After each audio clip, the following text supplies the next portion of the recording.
வணக்கம். டான் தமிழொலியின் காலை நேர பிரதான செய்தி அறிக்கை.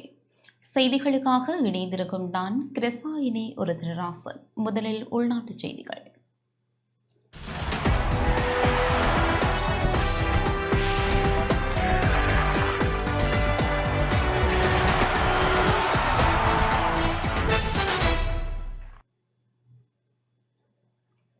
வெள்ளப்பெருக்கு ஏற்பட்டிருந்த பகுதிகளில் வெள்ள நீர் வழிந்தோடி வருவதாக அனர்த்த முகாமைத்துவ நிலையம் தெரிவித்துள்ளது.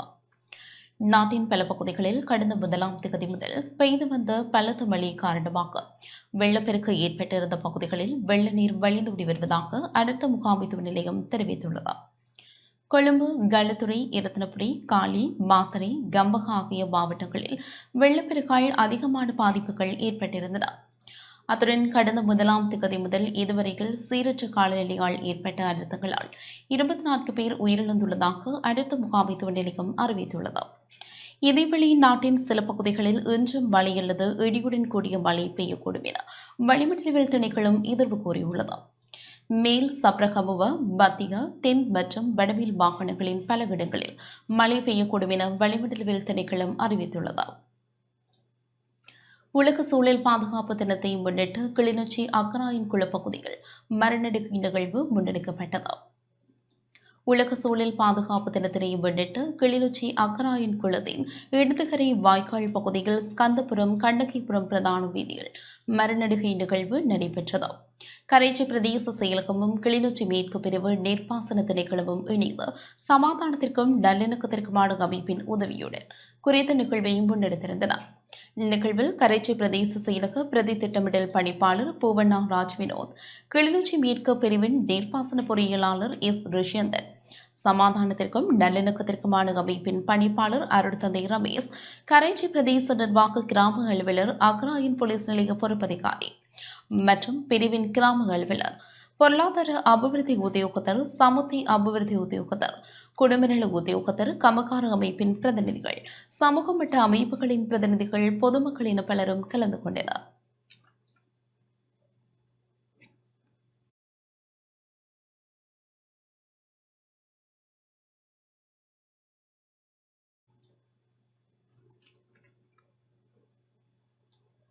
யாழ்ப்பாணம் வடமராட்சி கிழக்கு கட்டைக்காடு கடற்பகுதியில் 70 கிலோ கஞ்சாவுடன் இருவர் கைது செய்யப்பட்டுள்ளனர். யாழ்ப்பாணம் வடமராட்சி கிழக்கு கட்டைக்காடு கடற்பகுதிகள் நேற்று 70 கிலோ கஞ்சாவுடன் இருவர் கடற்படையினரால் கைது செய்யப்பட்டுள்ளனர். வெற்றிலைக்கேணி கடற்படை கட்டளை அதிகாரி பேஜி தம்பிக்க தலைமையிலான குழுவினர் நேற்று கட்டைக்காடு கடற்பகுதியில் சந்தேகத்திற்கிடமான முறையில் பயணித்த படகை சோதனை செய்ய முற்பட்ட வேளை படகு தப்பிக்க முயன்ற நிலையில் கடற்படையினர் துரத்திச் சென்று மணற்காடு கடற்பகுதிகள் வைத்து 70 கிலோ போதைப் பொருட்களுடன் படகில் பயணித்த கட்டைக்காட்டை சேர்ந்த இருவரை கைது செய்தனர். கைது செய்யப்பட்ட இருவரும் கடற்படை முகாம் அழைத்து வரப்பட்டு நீண்ட விசாரணைகளின் பின்னர் மேலதிக சட்ட நடவடிக்கைகளுக்காக வரதங்கனி போலீசாரிடம் ஒப்படைக்கப்பட்டுள்ளனர்.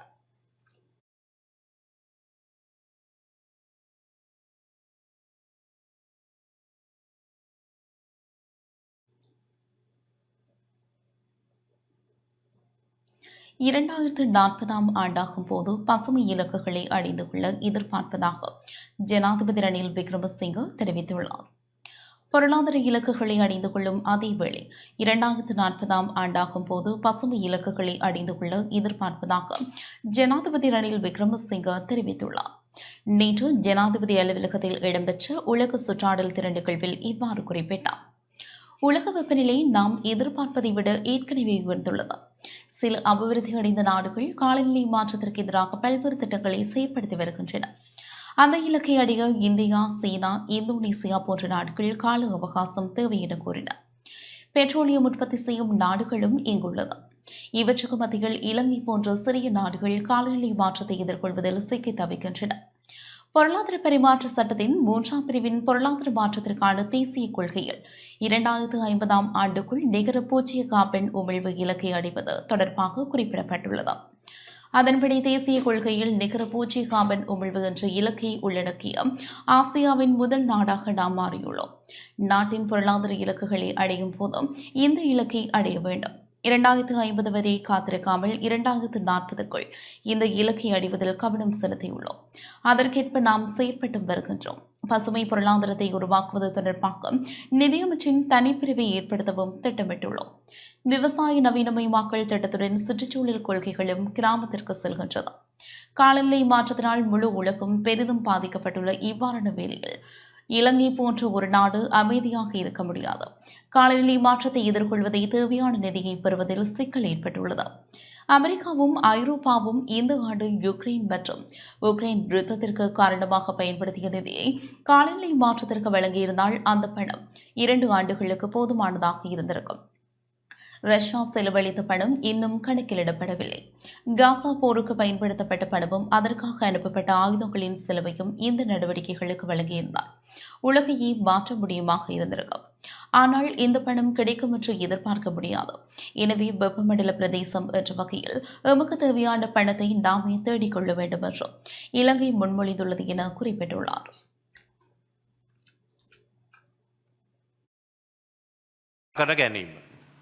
පළවෙනි වතාවට රටක් හැටියට අපි මේ මම හිතන්නේ ආසියාවේ මේක ඇතුල් කරලා තියෙනවා රටේ ජාතික ප්‍රතිපත්තිය ඇටි. ආර්ථිකය සකස් කරන ගමන් මේ ඉලක්කයට යන්න තියෙන්නේ. මම අනිල් ජයසිංහ මහතුමාගෙන් ඇහුවා ඇයි අපි 2050 වෙනකන් ඉන්නේ අපිට බැරිද 2040 කරන්න. ඒ පුළුවන් නම් එතෙන්ට යන්න ඕනේ. உலக சுற்றாடல் தின நிகழ்வு நேற்று ஜனாதிபதி அலுவலகத்தில் இடம்பெற்றது. பயனுள்ள பூமி பயன்பாட்டினூடாக ஆரோக்கியமான இல்லம் எனும் துணைப்பொருளில் உலக சுற்றாடல் தின கொண்டாட்டம் இடம்பெற்றதுடன் தேசிய பசுமை கொள்முதல் கொள்கை ஜனாதிபதி தலைமையில் ஆரம்பித்து வைக்கப்பட்டது. சுற்றாடல் பாதுகாப்பு பிரதேசமாக இரத்தினபுரி மாவட்டத்தின் வண்ண சுலுவத்த பிரதேசத்தை பிரகடனப்படுத்துவது தொடர்பான வர்த்தமானி அறிவித்தலும் ஜனாதிபதி கையொப்பமிட்டார். 8 பாடசாலை சுற்றாடல் முன்னோடிகளுக்கும் ஜனாதிபதியினால் பதக்கங்கள் அணிவிக்கப்பட்டன. சோஃபா சஞ்சிகையின் முதலாவது இதழ் ஜனாதிபதியிடம் கையளிக்கப்பட்டதுடன் பாடசாலைகளுக்கு கனிம பொதிகள் வழங்கி வைக்கப்பட்டது. சுற்றுச்சூழலுக்கு உகந்த சுரங்க அனுமதி பத்திரங்கள் வழங்கி வைக்கப்பட்டதுடன் சிறந்த பசுமையான 10 புகையிரத நிலையங்களுக்கு சான்றிதழ்களும் பரிசில்களும் வழங்கி வைக்கப்பட்டன. இந்த நிகழ்வில் தேசிய பாதுகாப்பு தொடர்பான ஜனாதிபதியின் சிரேஷ்ட ஆலோசகரும் ஜனாதிபதி பணிக்குழாம் பிரதானியுமான சாகல நாயக்க, பிரதமரின் செயலாளர் அனுர திசநாயக்க, சுற்றாடல் அமைச்சின் செயலாளர் பிரபாத் சந்திரகீதி, உள்ளூராட்சி மற்றும் உள்நாட்டலுவல்கள் அமைச்சின் செயலாளர் பிரதீப் ஜெயரத்ன, காலநிலை மாற்ற அலுவலகத்தின் பிரதம நிறைவேற்று அதிகாரி அனில் ஜாசிங்க உள்ளிட்ட பலர் பங்கேற்றனர்.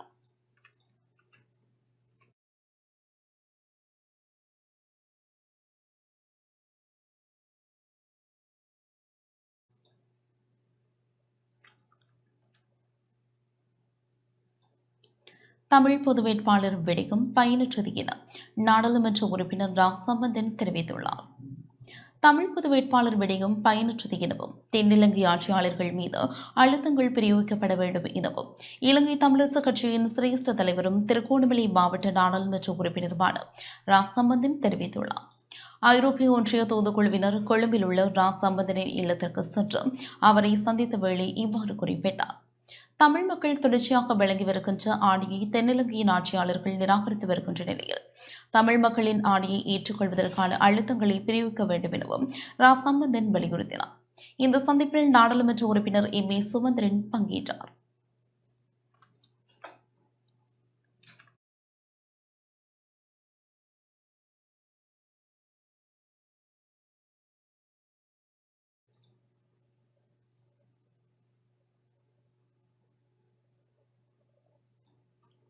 போராளிகள் நலன்புரி சங்கத்தினால் பொன் சிவகுமாரனின் 50வது ஆண்டு நினைவேந்தல் நேற்று மாலை முன்னெடுக்கப்பட்டது.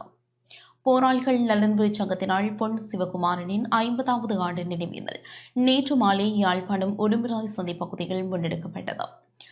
சந்தை வளாகத்தில் உள்ள சிலையடியில் நேற்று மாலை 4:30 மணிக்கு போராளிகள் நலன்புரி சங்கத்தை சேர்ந்த ஈஸ்வரன் தலைமையில் பொதுச்சுடரேற்றி அஞ்சலி செலுத்தப்பட்டு மலர் வணக்க நிகழ்வு இடம்பெற்றது. தொடர்ந்தும் நிகழ்வுகள் இடம்பெற்றன. சிவில் சமூக பிரதிநிதிகள், அரசியல் கட்சி அங்கத்தவர்களின் சிற்றுரைகளை தொடர்ந்து மாணவர்களுக்கு புத்தக பைகள் வழங்கி வைக்கப்பட்டதுடன் 50 கொய்யா மரக்கன்றுகளும் வழங்கி வைக்கப்பட்டன. இந்த நிகழ்வில் போராளிகள் நலன்புரி சங்கத்தின் பலிகாமம் பிரதேச சபை முன்னாள் தவிசாளர் தியாகராஜா நுரோஸ், யாழ்ப்பாண மாநகர சபை முன்னாள் பிரதி முதல்வர் ஈசன், அரசியல் ஆய்வாளர் சீனா ஆனா ஜோதிலிங்கம் மற்றும் பொதுமக்களின பலரும் பங்கேற்றனர்.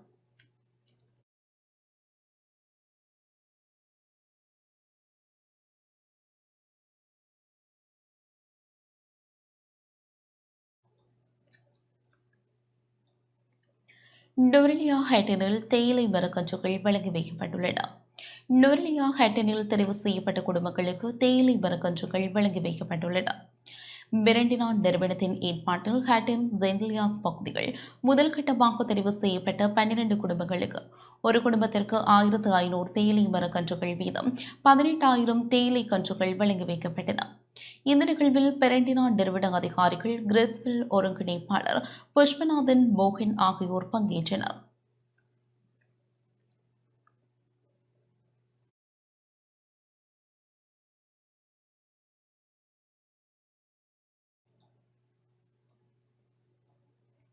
முன்பள்ளி சிறார்களின் பெற்றோர்களுக்கு மட்டக்களப்பு காத்தான்குடியில் பச்சுகாதார முகாம் நடாத்தப்பட்டது.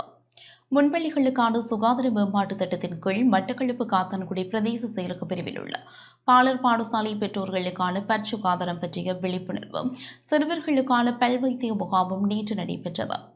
புதிய காத்தான்குடி கிஸ்புல்லா பாலர் பாடசாலை, அல்லிமான் பாலர் பாடசாலை, அல்லஹாரா பாலர் பாடசாலை பாடசாலைகளைச் சேர்ந்த மாணவர்களின் பெற்றோர்கள் இதில் பங்கு பெற்றனர். காத்தான்குடி பிரதேச செயலகத்தின் ஏற்பாட்டில் காத்தான்குடி பிரதேச சுகாதார வைத்திய அதிகாரி அலுவலகம் இணைந்து முன்னெடுக்கப்பட்ட இவ்வேலை திட்டத்தில் காத்தான்குடி பிரதேச சுகாதார வைத்திய அதிகாரி டாக்டர் நசிருதி, பொது சுகாதார பரிசோதகர் ரஹ்மத்துல்லா ஆகியோர் கலந்து கொண்டு பற்சுகாதாரம் பற்றிய விழிப்புணர்வை வழங்கினர். டாக்டர் பாலினி ஸ்ரீபரன் சிறுவர்களின் பற்களை பரிசோதனை செய்தார். முன்பள்ளி பருவ அபிவிருத்தி உத்தியோகத்தர் ரெனோஷா லாஃபிர் மற்றும் அபிவிருத்தி உத்தியோகத்தர்களான இரஃபான் மற்றும் லத்தீபா ஆகியோரும் இதில் கலந்து கொண்டனர்.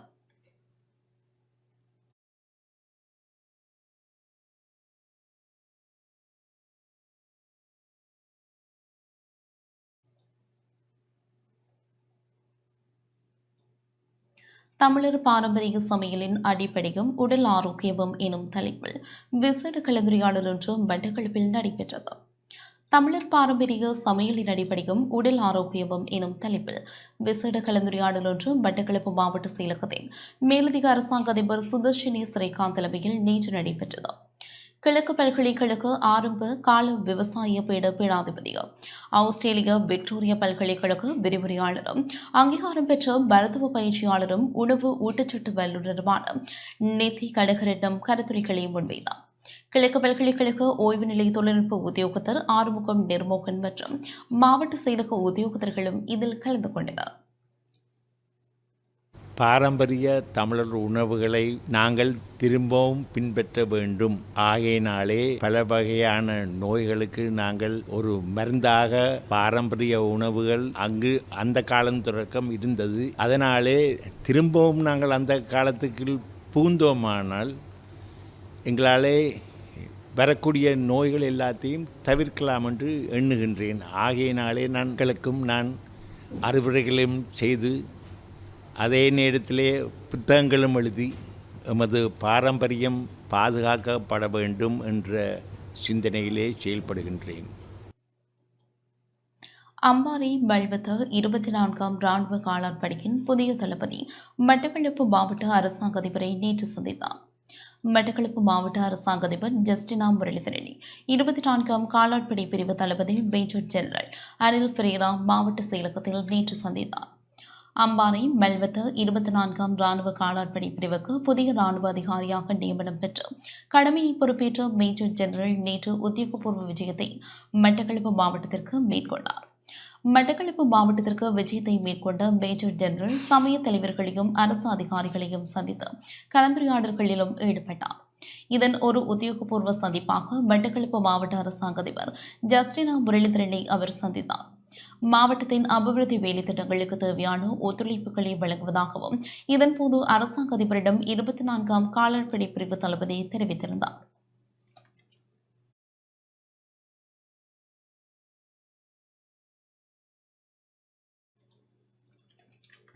எமது நிகழ்ச்சிகளோடு இணைந்திருங்கள். வணக்கம்.